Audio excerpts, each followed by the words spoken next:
duck down or back up. Awkward position. Hey guys, so the video you're about to watch ended up getting messed up a little bit. The whole idea was for us to videotape me getting a tattoo of the podtato while interviewing Nathan Galman, the tattoo artist, and we fucked up and we forgot to save the audio part. So we still had the video, but the quality of the sound is not going to be what it could have been. So I'm sorry.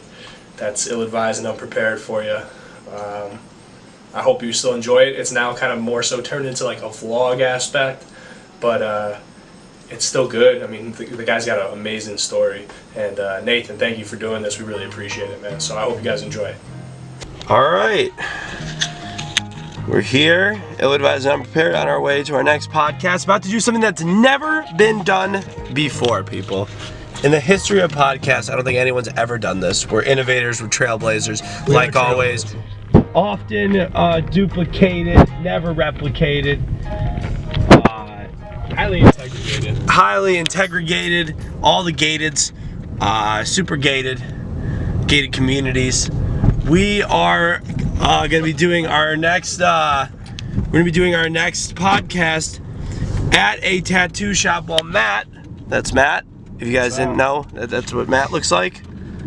Hey, probably a great close-up. It's a great close-up. We're going to be doing this in the tattoo shop while Matt gets a podtato tattoo.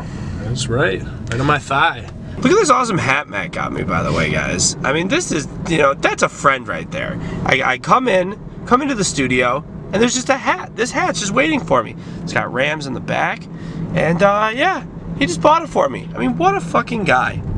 So, don't get used to it. No, I'm used to it. Now every time I come into the studio, I'm gonna expect gifts. That's the thing. My thing with gifts is always, because whenever I travel, I'll never like go out of my way to get something for somebody. But if I see something that I think one of my friends will like, I'm always like, oh, I'll get that. And oh, you gotta put your seatbelt on. God damn it. But for some reason it always works out for you, Ruben. I got you that turtle seashell thing. I still have that. In Florida, because Ruben likes turtles a lot for some reason. And they're just cool. They just chill. They don't have predators. They just like. They don't have any predators. I mean, sharks won't eat them. Nobody eats sharks. Nobody eats them, dude. Nobody eats them. I saw a loggerhead turtle just fuck up this crazy jellyfish. It was like the meanest jellyfish I've ever seen. It was called like a man of war jellyfish, and it was like they showed the jellyfish and was just fucking up all of these animals. It's just like, and like David Attenborough was like, its stinger can destroy a human, like all this shit. And there's like this little baby loggerhead turtle, it's tiny, it's swimming around, and I'm like, oh, this thing is about to get fucking, like, it's gonna explode. And the man of war jellyfish just reaches out and stings it, and nothing happens to the turtle. That was it. Nothing. They're like, well, and David Attenborough, obviously. Well, just like hit him and nothing happened, and he was like, and then that little turtle just started slowly eating that jellyfish, just one bite at a time, until the jellyfish just like went away. And David Attenborough was like, nobody knows why the loggerhead turtle is immune to the man of war's sting, but it is. And I'm like, what the fuck is this?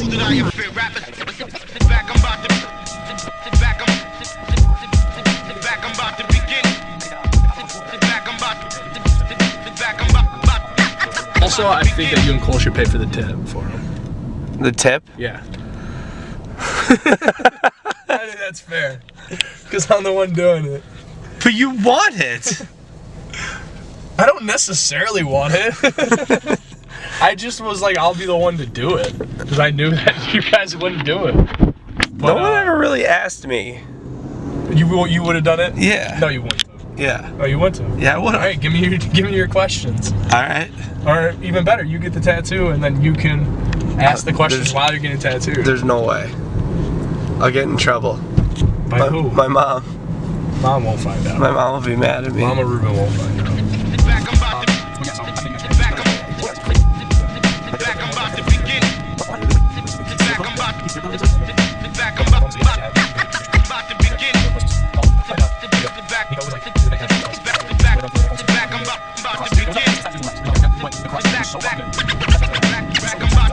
I have no idea if this is getting you, by the way.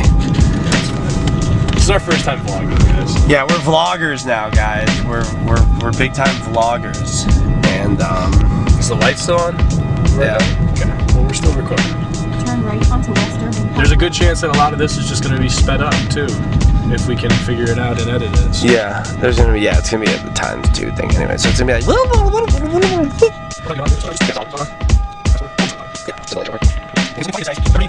What's up? How you doing? What's up, guys?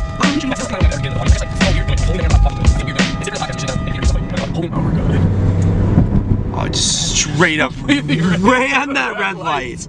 Just ran it. Like, not even close. It is so hot in here, too, bro. I'm sorry, turn it up. Oh my god, I am sweating my ass off. But yeah, no, it is weird. It's weird to vlog when you're just like, what's up, guys? How you doing? Today I want to talk about something really, really important, okay? We gotta talk about learning to love yourself before you can love others, okay? Now, I know I'm just a fucking 18-year-old kid who doesn't know fucking anything about anything, but I'm about to give you life advice because you don't have any actual role models other than me. And I have no concept of what a real life is because I started making YouTube videos last year and now I'm a multi-millionaire.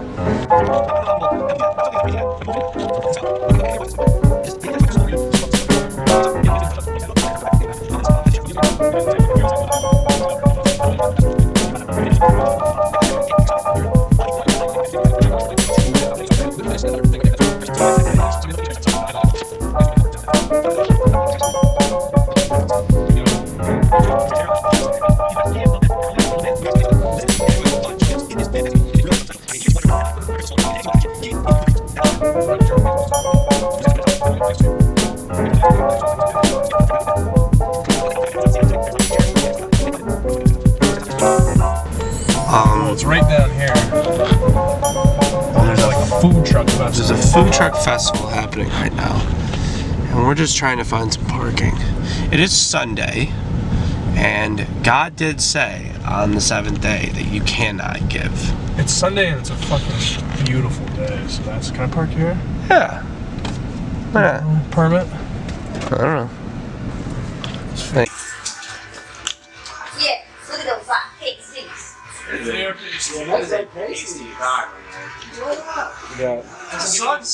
sun does exist. Not on my thigh. Dude, short shorts and basketball right now. To the same guy wearing long white tube socks and basketball. I doubt he does this much. He works outside. He's like, these are the shortest shorts I know. They are. These are the shortest. Matt never got out of the 90s.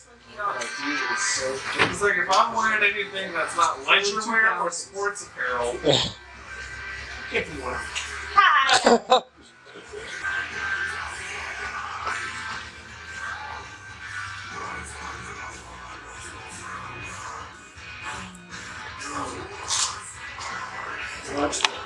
Yeah. Got a little gangsterling to it, but that's you. Kind of like. There's a. He's like, what are you doing? Like robot penis. Adam, have you ever gone skiing before? Nobody photoshopped this. Oh, that's funny. Nobody photoshopped these, okay? It's not funny. You open up the opportunity.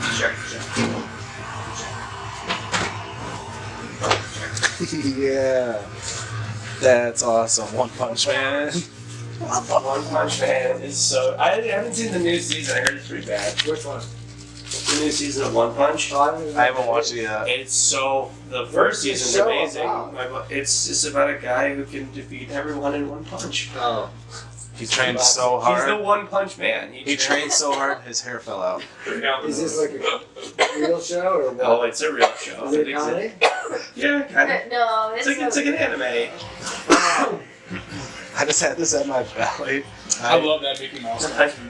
Oh, how did you get so strong? 100 push-ups, Such a cool one. 100 sit-ups, 100 squats, and a 3-kilometer jog.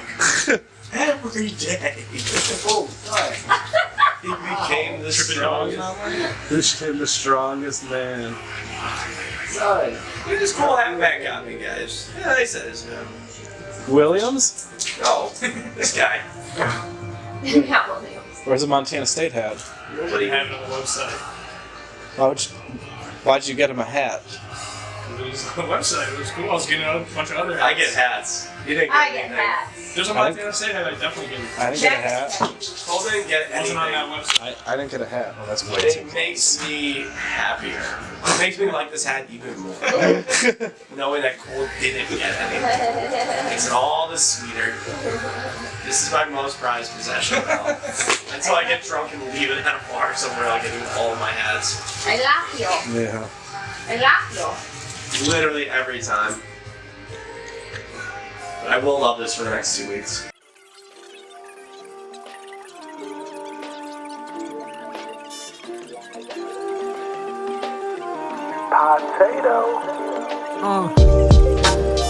Yeah, it's ill-advised. I'm sorry cause it's ill-advised.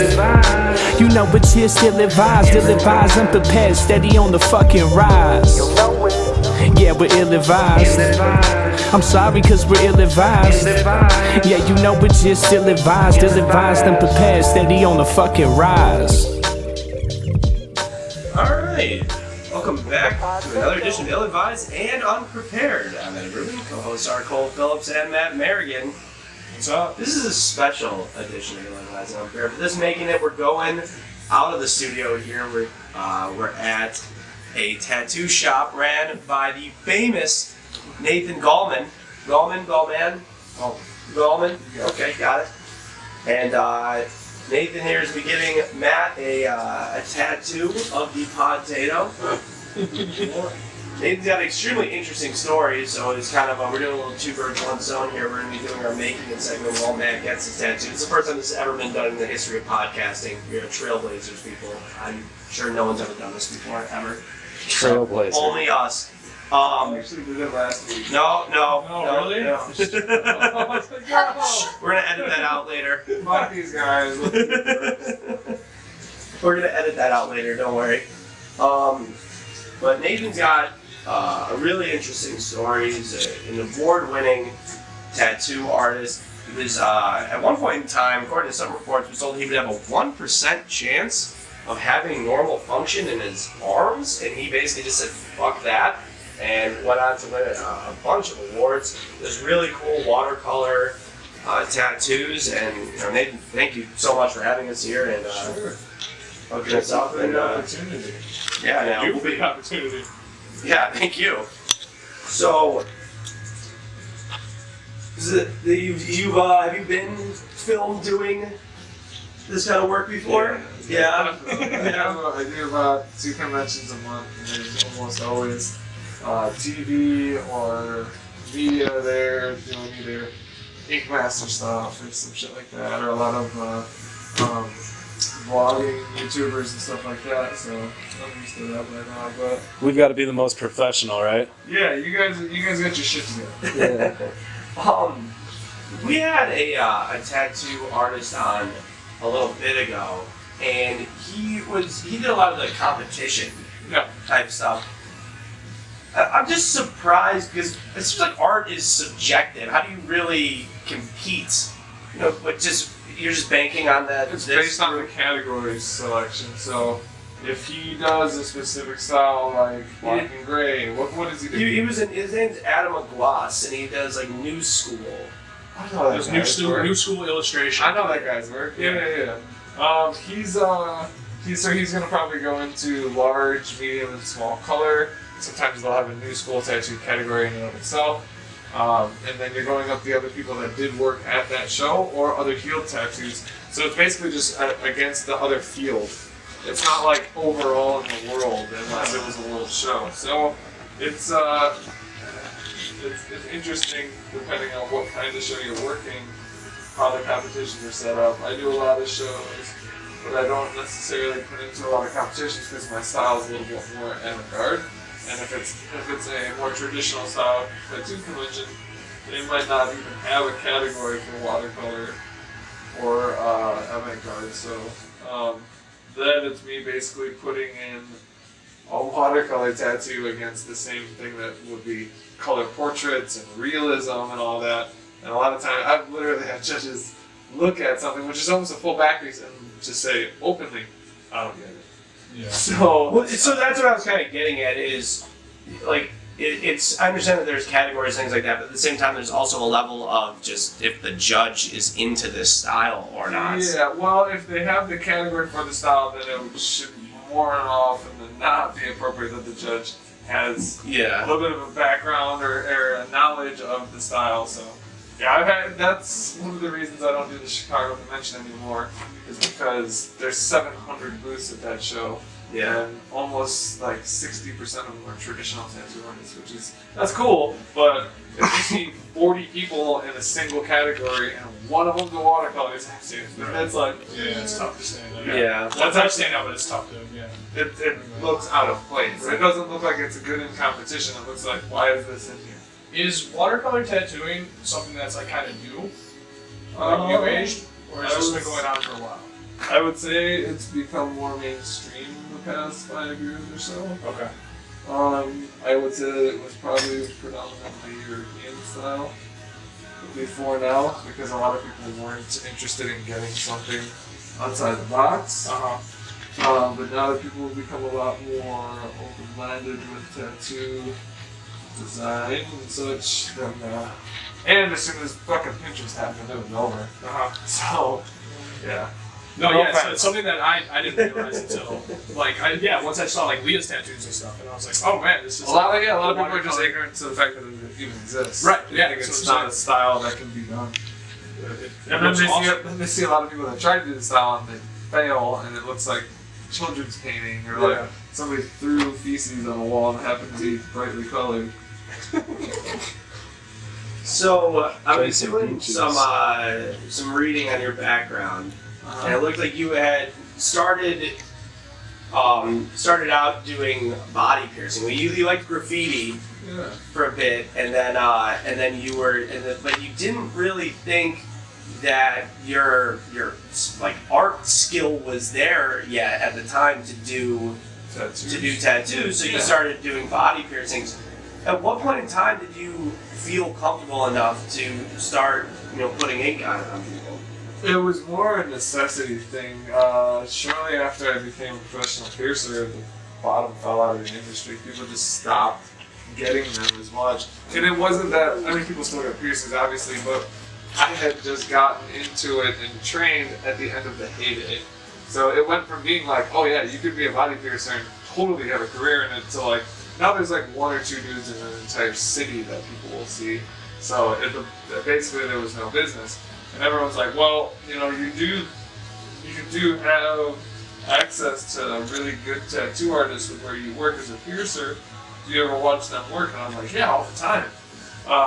So at that point, people had started becoming a little more open to the styles they were really comfortable with getting. And at that point, I was like, fuck it, I'm gonna try it. So about 6.5 years ago, I started looking for a job in Chicago, tattooing as an apprentice, and I basically just went to the guys that I thought were really good at the time and asked them, and every one of them was like, go fuck yourself. Or basically like, I don't have room, or you have no training, like, why would you, or you're a body piercer, stick to what the fuck you do. Yeah. So eventually I just said, screw it. It was the middle of winter, and in Chicago that's not fun. No. So I was looking for jobs in other cities. So I was like, fuck this, I'll move for the opportunity if the right one presents itself. And somebody in San Diego was like, yeah, if you get out here, I'll give you a job. So they did. I went out there and started tattooing very basic things for walking clients and such, and anybody that I could find. What was the first tattoo that you did? Like a tiger or something. I was tattooing a few people in Chicago, just friends, and like here and there, shit. But once I realized I had the gist on the technique, it was more just kind of like whatever I could get. And then throughout the next like 6 months after I got there, I started trying to convince people to get my original work, which was way different than most people would like. If you came in to get a fucking walk-in tattoo, it definitely wasn't my shit because, yeah, it was just like graffiti influenced, like almost like cubism and that Jesus, which you can't see on the podcast, but it's very Cubist style, kind of weird stuff, not traditional shit. So people had to be a little bit more open-minded, and got a couple of those under my belt. And I was like, alright, I can fucking do this. So, got a job at a different shop that was a little busier, but out in kind of a close suburb. So, yeah, people were more easily convinced out there to get my own stuff. So, I was tattooing for almost a year. And, just wasn't really feeling that, huh? Yeah, I felt that. Almost forgot I was tattooing. I was tattooing for about a year, but I wasn't really doing anything with it. I was getting regular clients and stuff, but I was just tattooing, getting off work, and then like go. What the fuck? I would get off and like just go to the bar or like go smoke a bunch of weed or something, and then I wasn't like making artwork. I wasn't trying to improve at all. And the universe has a funny way of when you're not doing something that it thinks you should, it will basically just bitch slap you right into the position it thinks you should be in. So driving home from the bar one night, I was going around somebody turning left. I went around to the right and there was, I guess, something in the street. I don't remember the whole thing, but I hit it on my motorcycle, and when I was sent off my motorcycle, I landed and my helmet spun when it hit the ground and I was internally decapitated. Holy. I died on the scene. And then after about 2 minutes, somebody found me and the ambulance was there and they resuscitated me. After 2 minutes, somebody found Something like that. Holy Yeah, shit, that's a long time. Yeah, they said it was pretty rough. Internally decapitated. Yeah. Meaning that. Meaning C6, C7, which is right under your chin, basically. The two vertebrae went like this. Like they punched left and right simultaneously, severing my spinal cord like almost 100% the way. Not 100%, which is lucky for me. Yeah. Because that would be instant, like, no-go on getting anything back at that point. But the impact also killed me, so it was like, whatever at that point. So when they resuscitated me and they got me to the hospital, they realized what the injury was and all that, and had to put me into surgeries to replace my spinal cord and the two vertebrae and all that shit. So they put me in a coma for a couple days and did the first surgery through the front of my neck, and then the second surgery through the back, which was the more major of the two, which I actually, funny enough, died again during the second surgery. And So you're on life number 3, right? The cat. actually, I was still born, so this is not 4. Yeah. What? Yeah. So, anyways, they complete the surgery, they bring me back, all that stuff. A couple days go by, and they bring me out of like a chemically induced sleep.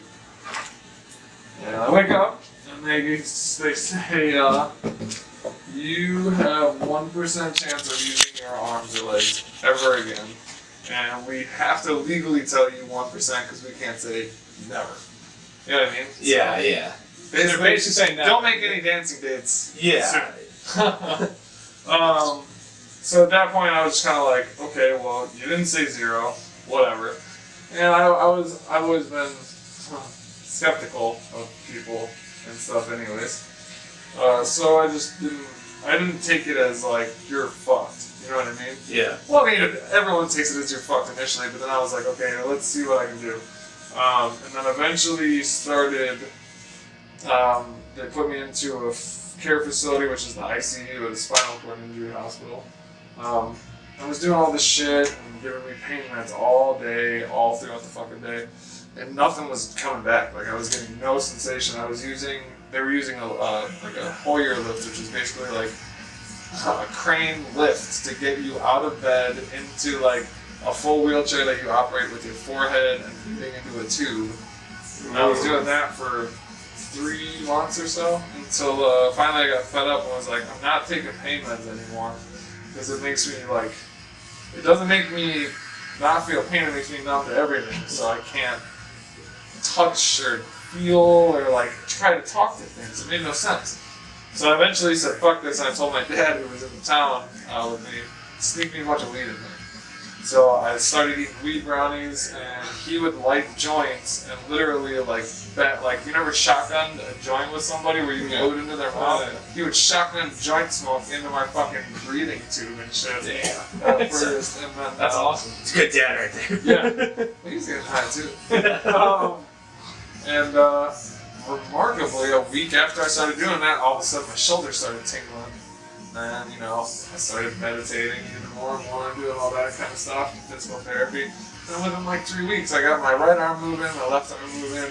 My hands were still kind of locked in, kind of like if when you sleep, your hands kind of turn in like this. That's how they were all the time. So, yeah, I had discernible proof that if I stuck with it and, you know, did what I thought was right instead of what the fucking doctors were telling me to do, I had a chance. So, Which was meditating a big part of that? yeah, meditation. And is that something you were doing before? Yeah, I grew up. Yeah. I learned how to meditate from doing martial arts as a kid, Okay. basically my whole life.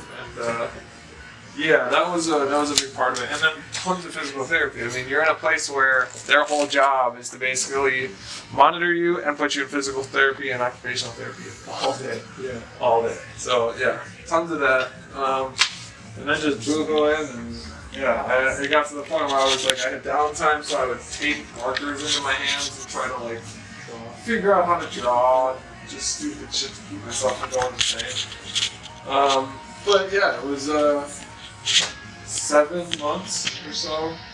No, 7 months in the ICU, and then finally they discharged me. Well, I went from, the progression was that joystick wheelchair with the breathing tube to one where I just used like a hand joystick, kind of like Stephen Hawking's. And then eventually I got to one when my arms were both working that it had assisted motors in the wheels, but I would push the wheels myself. And then from there to what you think is a normal wheelchair. So at that point they were like, okay, cool. You show that you can get yourself out of bed and all that shit, and had a little bit of self-reliance. I mean, obviously I couldn't. A lot of shit needed help, but there was enough that I didn't need to be in the ICU in the hospital anymore. So, hey, get down. Monkey, my service dog is being a bitch for all you people listening to the podcast. Monkey, come here. Hey, girl. Come here. Go on here and down. Monkey's got a really cool vest that has Pickle Rick on there. It's like She's can't get a good shot of that. If you're listening, picture a 1.5-year-old German Shepherd that looks like a cartoon character. And it's very expressive in her eyes when she wants you to know that she fucking hates you. Yeah, those eyes, those side eyes, man, they cut, they hurt. Sassy. Yeah. So once I got into the normal wheelchair, I stayed home, and my dad had, fortunately, for some reason, retired to Hawaii, like, I don't know, a year earlier with his wife, who was cool, I guess. No, I'm just kidding. But I was able to go there. They put me on a plane and put me out there. It's a sleepy town on the Big Island of Hawaii, so it's not like I was, you know, big bustling Big Island or Oahu or anything. But you think that's like really cool, right? Like, oh man, Yeah, take out to go to Hawaii. And you're like, yeah. When you get there, it's beautiful. It smells great. Fucking bathwater temperature all day. But taking someone that just was put in a wheelchair to a place where everyone there is so beautiful and literally every day surfs and jogs and fucking. Oh yeah, by the way, there's no fucking handicap ramps in all of Hawaii. So if you want to go anywhere, you basically have to like get out of your wheelchair, lift your wheelchair onto the curb, and then get back in the wheelchair. And that's every time you get on and off the sidewalk. It's just ridiculous. So it's the biggest cock tease in the world for somebody in a wheelchair that like wants to get their shit together. So it was good motivation. But still kind of like, fuck you. To the world. Not to my dad or anybody personally, but it was kind of like, great, man. Thanks. Look at all this fun stuff. Everyone's like, yeah, why don't you go like snorkeling sometime? I'm sorry. And she's like, thanks. No, I get asked that like 6-7 times a day. It's cool. But does like seeing that make you like, and like knowing that like this is not handicapped accessible, like is that making you like I'm gonna walk again? It was a motivation because I've always had a bit of like go fuck yourself attitude anyways. So if you ever wanted me to like do something that you thought was difficult, tell me I couldn't do it. That was basically it. But yeah, and fuck, who doesn't want to go snorkeling and kayaking in goddamn Hawaii? Plus, it's really hard getting pussy in a wheelchair. So, sorry, Mom. She won't listen to this. It's okay. Nobody's listening anyways. It's fine. You can say whatever. Think about it. But yeah, the motivation was there. So I was already tattooing at that point. Again, I had gotten myself together enough where I had figured out a machine method and that was super light enough for my hands to do it, and had at that point been drawing enough that my style accommodates my lack of ability for super, at that point, I can't now, but at that point I couldn't do super finite hand movements to do perfect line work on things or anything like that. So my illustrative kind of sketchy style was very accommodating for that. So I would just do shit like that. And I'd tape fucking tattoo machines into my hand and go to work. And excuse me. So that was about 2 years that I was there, and over the course of 2 years, I was able to do enough PT that I went from like a walker to forearm, like the fucking forearm crutches, Timmy. Those guys. At any point in my recovery, there's always a hilarious anecdote I can say. And everyone's like, "Oh yeah, I know what you're talking about." like this leg brace, which you can't see, but I'm gonna help you with that. Forrest Gump, when the little fucking kid is running and they break off his legs. If you look down right now, you can see one of those. It looks way cooler, by the way. You all have to agree. Yeah. But it's the same thing. It's two fucking metal poles and leather straps. But anytime, there's always been this like funny anecdote I could use to be like, "Oh yeah, that's the kind of shit I had to deal with at that point." But eventually, I was using just a cane and a very awkward and huge and heavy leg brace. Which is what I now still do, but to...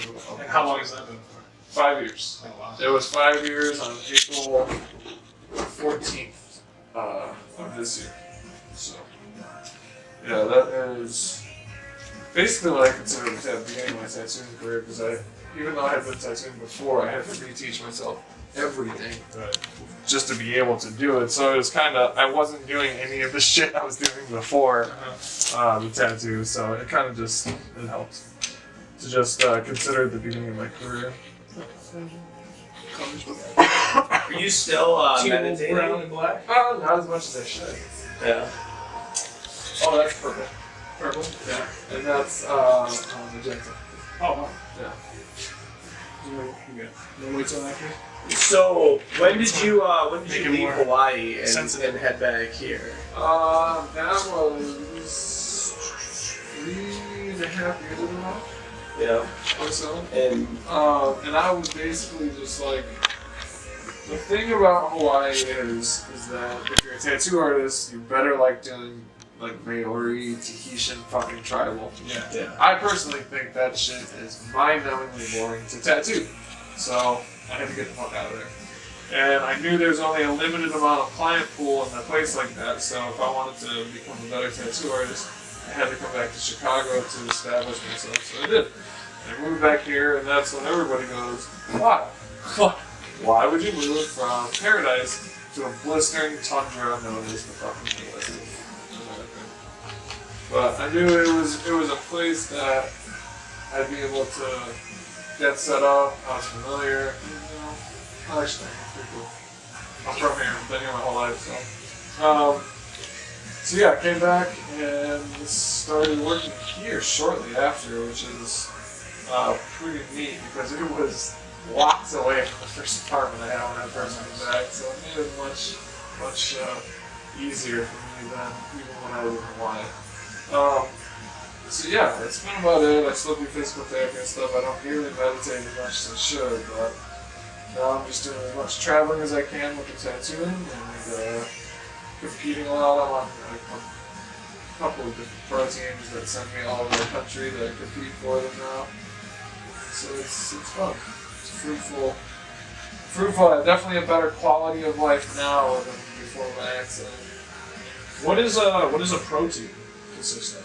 Pro team is when you get sponsored by a company, like an ink manufacturer or a tattoo machine or a supply company. And then they basically pay for booths at conventions, and you go work at the booth for them, and then you enter your tattoos in the competitions. Okay. Yeah. So, kind of in line with what you're talking about with like the tribal tattoos and that being boring. I always wondered this about tattoo artists. At what point in time does business mix with art? Depends on how much integrity you have and how much money you have. So, That's so how much integrity and money do you have exactly? Yeah, so because I'm a custom artist and because I don't have to take on every tattoo that comes my way, I do consultations and I'm appointment only. And our shop is on the 5th floor of a very large kind of warehouse style building for the people listening. And it's definitely not something you can access without being told where it is. So it's more that I make my work known and pick and choose the things that I know I will do best because I have the most fun doing them, as opposed to doing anything that I'm not 100% best at. So I find it freeing, plus I can travel whenever I want because I make my own schedule. And I don't know, I could not imagine working in a walk-in shop ever again. Like if somebody walked in and handed me a Tasmanian devil and then tried to price hawk me on it, I'd fucking kill them. I would walk out and just never go back because that is when you start taking what you love and making it a job. I don't work. Like I come to this shop and I draw fucking pictures on people for money, smoke weed all day, and that's awesome. And the moment I do anything to change that or change the integrity of how I do that, it's disrespectful to it. So it makes it start to suck. So why do that, right? That's a good way to look at it. What are some of the ideas you had to shut down? And it's none of them were like bad because they were stupid or anything like that. Either one, it was because they were insistent on getting something that had already been tattooed on someone else, and that's what they brought me. And I just refused to do that. It's not fair to You won't like if I see duplicate something, other people's tattoos. Yeah, you won't do that. Absolutely not.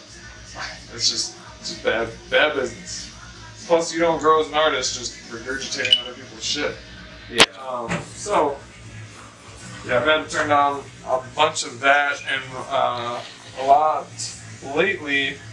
I get people requesting me to work my style over a cover-up, like to cover something already or fix something up that's already done. Because there's a lot more people now trying to do watercolor and kind of fucking it up. So a lot of people now will come to me and be like, "Hey, I got this piece like a year ago by some dude in like rural Indiana." And he was like, "Sure, I can do watercolor." He didn't have any examples of it, but I believed him, and it's just dog shit. I mean, fuck. Like, you could have literally just given an untrained tattoo artist a go at it, and it would have done the same thing. If not better. So I get a lot of people being like, "Hey, can you just rework this or fix it up?" And those I have to be like, "No." Like, I feel bad telling them that, but no matter how good a job I do on it, any remnant of that other person's work attached to my name is just unacceptable. Like, my clients are my billboards. You guys know about me because she talked to you about it. So if I did anything that wasn't going to be my best work and she wasn't happy with it, it doesn't help me. Yeah. Or her, because then she's going to walk around disappointed in the tattoo even more. Is watercolor something that you were into, like when you were drawing, or is that like the graffiti style that comes from it? The graffiti style, and just I've always been into anything abstract or modern and stuff like that. And it was again because of accommodating for my hands-on being able to necessarily do straight up. So the sketchy line work always worked better with me with the watercolor style. Like you can supersede line work and the mentality of outline, skin tone, color. Don't quality outside the line. Like everything perfect. You know, that jazz is old. Unnecessary. I mean, I respect all that stuff, especially realism artists and all that, but it's just not fun for me. And that's pretty much it. It was never. I actually never watercolor painted before I was tattooing. I didn't watercolor paint until after I was already a watercolor tattooer, so that they could improve my technique. Yeah. What are some of the worst trends in tattoos that you've seen throughout the years? There's so many. There's so like right now. Yeah. What's the worst right now? Potatoes. No, I'm just joking. Right now, it's not. I wouldn't say lately. It's one bad trend. It's the fact that people have become complacent to having the same fucking thing as anyone else. It's not the trend. It's the clients are getting worse because they're completely okay with bringing me something that was a page 1 Google search, and not only that, but being like, just give me this. Yeah. Like I just want this. Like no creativeness, nothing. And I'm like, well, what does that mean to you?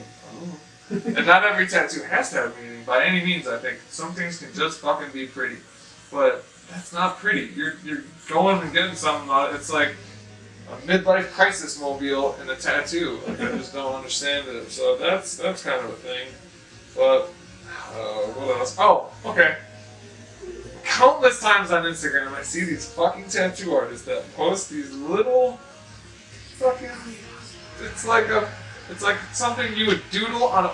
Yes. Okay, so what he just pointed to is a basketball, shittily done by the way.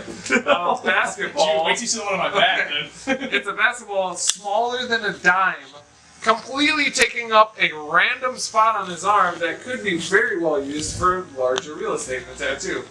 And I'm sure I wanted a smaller one though. Yeah, but did you pay like $300 for that? No. Okay, so that's the thing now. A lot of tattooers in like New York and LA and San Fran are doing they call it minimalism, but it's like a doodle on a post-it note the size of your fucking fingernail. See another? Dude, that's cool because it's not even as creative as that though. They're just doing like little fucking things. Yeah. And they're like $500 to $700 just because it's minimalism. I'm like, you're a piece of shit. Like, how the fuck do you get off doing that to people? Or people, and this is more like a tattoo industry thing, not like the tattoos themselves, but people doing these tattoos in like black and gray realism and stuff, and then completely photoshopping the photos of their work, like ridiculously photoshopping them to make them look like they have all these unbelievable white highlights and the shading and stuff, and then you see the work and you're like, get the fuck out of here. That is garbage. I'm not naming names right now, but 3 to 5 of the people that you see every single fucking day on TV for tattoo shows and stuff are huge culprits of that. Huge. Not to say they're bad tattoo artists. Right. They are good, but half or more of the work you see on their Instagrams is 100% Photoshop bullshit. That's crazy. Arlo. Because then you're like lying. You're lying to your client. Yeah, you're not lying to your client. You're telling everybody in the world that that's possible. That's possible. And it makes me look like a piece of shit if some dude that did a Photoshop watercolor tattoo, my client brings 6 of them as their references, and I'm like, oh yeah, sure, I can do that for $1 million because I'm going to spend the next 25 days trying to figure out how the fuck he did it. But it's just ridiculous because it sets up a really bad precedent for the whole industry.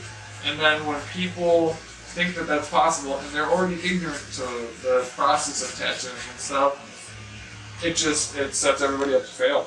It really does, and it's shitty. And then these people get this fucking notoriety and they become celebrities, like legitimate celebrities, for doing mediocre work. But I guess it's all a game, right? It's all that social, who you are, who's on TV, if you're pretty. So I was watching a Vice documentary, and it was about these guys in Europe. And I think we talked about this in the other one as well. And they do like the brutal tattoos. Oh yeah. They like where they like hurt you and The stuff. Brutal like- Black Project. Yeah, my friend those. Michaela's been doing that a couple times. Are you into that at all? Well, 'Cause I see the whole black.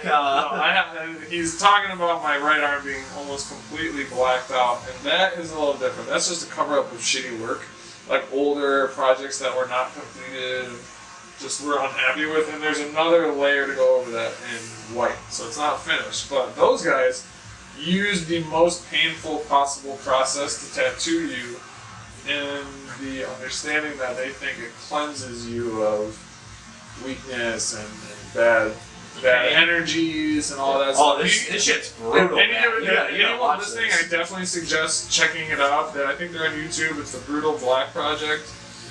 Really, really crazy stuff. My friend Michaela Botten has undergone it a couple of times. She's a tattooer out of New York, originally from I think Rome. She also has her eyes blacked out, like injection blacked out, which I think I'm actually going to be doing next month. I'm going to be doing a very light teal injection to my eyes, which would be cool. How long does it stay? Forever. Really? Yeah, you're tattooing your eyes. Whoa. And you get the whites of your eyes you're doing? Yeah, you just do the whites. Holy shit. So And you actually put a needle in there and do it?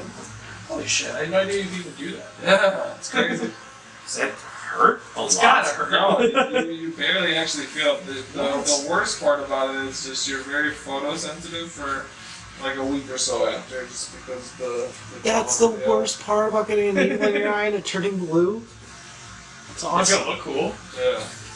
We'll see. I still have to consult with some people because it's not something you just trust anybody to. Yeah. Oh, for sure. Yeah, you go blind. I feel like. I got pretty steady hands. Let Cole do it. So Cole has to do it to They're video himself guys. first. Cole's supposed to get this tattoo and Yeah, that was me. Oh, poor man. It's alright. You trust How often do people just Somebody's got to be a reach out to you bitch, you know? and they don't have any idea what they want? They want you to just create something on them. Do you do that at all, or do they have to have some sort of? No, they do that a lot because most of the time I try to only tattoo my custom artwork. But it all depends. I get about a 50-50 mix. Like I can come to you and say I don't know what I want, but I just like your style and just make something on me. Yeah, because I also do a lot of abstractism, so it's basically like if I just put color onto you, like if I just threw paint at you or something like that, so it has no discernible meaning or anything like that, but it's still aesthetically pretty cool. You Yeah. can make it really work with the muscle structure, and like Pollock didn't really have any big fucking plans for his shit. Right. That you could tell by looking at it, but aesthetically it looked really cool. So I did see that in 2016 you caused a little bit of a commotion when you were giving out anti-Trump. No, come on, Tattoo. let's say the word fuck Trump. They were fuck Trump tattoos, and it was a giveaway. Yeah. And it looked like Fox News had reported on it. And so, what was that like at the time? And how many people signed up? And what just didn't like Trump and just thought it was something to Yeah, do and didn't realize it would blow up like that? Or I did it out of protest a little bit, but then realized after 3,000 people signed up for it, I was like, okay, maybe I didn't think this one through. And then when I came out to work the next day and there were news vans outside of the tattoo shop, I was like, okay, this maybe went a little far. So I ended up doing about 200 of them because I closed it off originally as 200 people. So I used a random generator and picked 200 people. And then over the course of about 6 months, it would come in, and it was a very simple capital T with a no logo through it, but the logo had kind of like a spatter to it, so it looked almost like graffiti paint kind of. So that was cool. It had a little style to it. Yeah, I never heard from him. Trump didn't give you a tweet? Yeah, Which, if he would have saw it, you think he probably would have. Yeah, He's honestly, if I could get a tweet from the goddamn president about him being displeased with my free tattooing, I would hang up and quit. I'd be like, I'm done. Like, no, I made it. It's cool. Oh, it'd definitely be good for business. Yeah. And he's petty like that. Like, he might do it. If he saw it, yeah. He Was might. a chance you think you could have saw it? I hope so. I mean, I think there was a couple articles online, but I don't think it ever went to print. So if so, I would send it directly to the fucking White House. I'd be like, I got some fan mail for you. We'll tweet it to him. There you go. Yeah. He follows us on Twitter, so There you go. yeah, he's a big fan of the podcast. Would you give Trump a tattoo? Oh, sure. Yeah. 100%. Yeah. I mean, I would make it hurt really bad. Would you give somebody a pro-Trump tattoo if they wanted it? I've turned people down because They want like a MAGA or I've turned something? people down just for displaying pro-Trump sentiment at their consultation. Why would they? What situation were they where they felt the need to tell their I had YouTube on because I was watching. I like a lot of the Marvel stuff and all that shit, and it was on the screen here because I have it connected to my iPad. And one of the boxes that you could click was like pro-Trump rally or some shit like that, and they were like, "Wish you could have been there for that one." And I was like, "Okay, well, I didn't have actually booked for that day, so I don't think I'm gonna come down." They're like, "Wait, what?" I'm like, "Yeah, sorry, got travel plans, all that shit." Huh. I wasn't like, "Go fuck yourself, get out of here." Yeah. Just don't want to do it, yeah. No, thank you, because I don't want somebody that likes him to like me. There you go. Makes sense. I mean, in a perfect world, right? I don't think so. I don't think I'd be on the tattoo du jour for anybody in his social circle. Do you see yourself staying in Chicago? Yeah, for, I mean, at least 3 to 5 years. Yeah. At least 3 to 5 years. I've been traveling a little bit just in America. I haven't even asked to really left the country. Except for Tijuana to have a little fun. But I'm going to be doing a little more traveling to places I haven't really been yet around the country just to kind of see where would be some good places for possible relocation, places to open a business, buy property and shit like that. But for now, definitely here. Where does Chicago rank in the tattooing world as far as the city's concerned? Are we known for good artists and Absolutely, yeah. We're known for a handful of top, like world-class artists, and then a bunch of shitty ones, just like basically everywhere else. But I don't know. I think people here have a little more credibility with their tattoo game, just because if you pay to get a tattoo here in the city, you're doing it.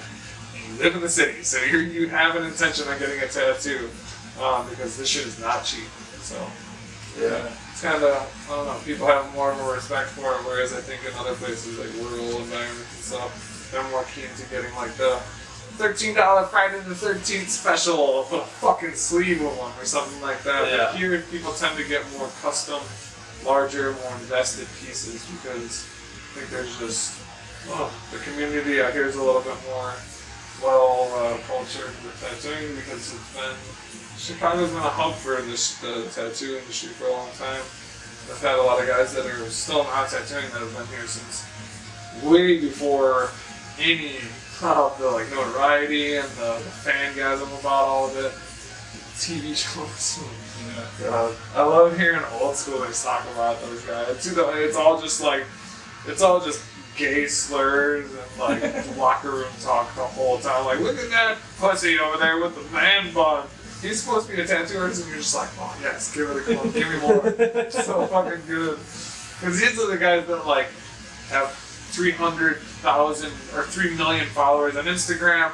They're doing TV and all this stuff, and the things that you're thinking in your head when you see them, and you're like, fuck that fucking guy. Those guys just say it. They're really loud and with a really awesome old accent. So it's really breathtaking. Speaking of the industry a little bit, I did see that you had posted something about the Product and Safety Act, and it seems like it was, you were saying that it's like a huge part of, something's going on right now, basically. And I was wondering if you could explain that, because you said this is the most important tattooing, thing you can watch, and it didn't make any sense to me, obviously, because I'm not. No, basically, it was just saying that I was trying to promote. Well, for one, I'm on the Electrum Supply Pro team. Electrum is a supply company whose owners invest themselves a lot in the the politics of it, how things are regulated and stuff like that. And there's going to be a lot of changes either currently happening or moving forward pretty soon, where they're going to start regulating inks and machines and all that shit a lot differently. Not necessarily machines as much, but all of the things that can get biohazard and get recalled and all that shit, they're going to change it. And there's a lot more of the companies getting things like recalls and just weird shit than you really know about. So there's a coalition for tattoo safety that kind of keeps everybody not in check, but keeps a lot of people informed for that. That's basically all I was rapping about on that one. But yeah, I mean, you should be an informed consumer if you're going to get anything, especially if it's an invasive process like getting tattooed. What are some of the do's and don'ts for your first tattoo when you sit in the chair? Definitely have some food in your stomach.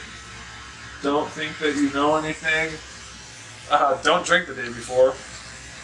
And if your boyfriend's an idiot, don't bring him. Michael? No, I've had a couple of times where like the girl brings the guy and the guy like postures up because the girl's cute or something like that, Right. and then it's just awkward and weird the whole time, and you have to like, I don't know, he's just always like, hey, what kind of gun you got there, bro? Like just stupid shit. Like, I didn't mean to sound like that was any kind of race as an impression there. Well, maybe fucking. But it ends up being weird because the guy's always like, I want some fucking tattoo, this dude touching on my girl and shit like. We're just kind of like, all right, I guess I'm not a piece of shit. But that was pretty much it, man. The competitions are fun, but you kind of have to let go. Once you put something in, you kind of got to not pay attention. That's awesome. You got it? Let's see. You done? It's done? If you want it to be. That's fine. You're the expert. Yeah, I'm good with that. All right, cool. See you, Maddie. Looks good to me. That looks sweet. Party potato. There you go. Awesome. That's awesome. The potato. Yes. We're official Definitely now. sweating though. Well, we better get famous, buddy, because it's not going anywhere anytime soon. You pick your own date and time to come in and talk to me. You can send in all of your deposit and your reference images. And then it has some of the FAQ that people are, more than likely going to ask me before they want to book. So if you have any questions, a lot of times that's a good place to check it out.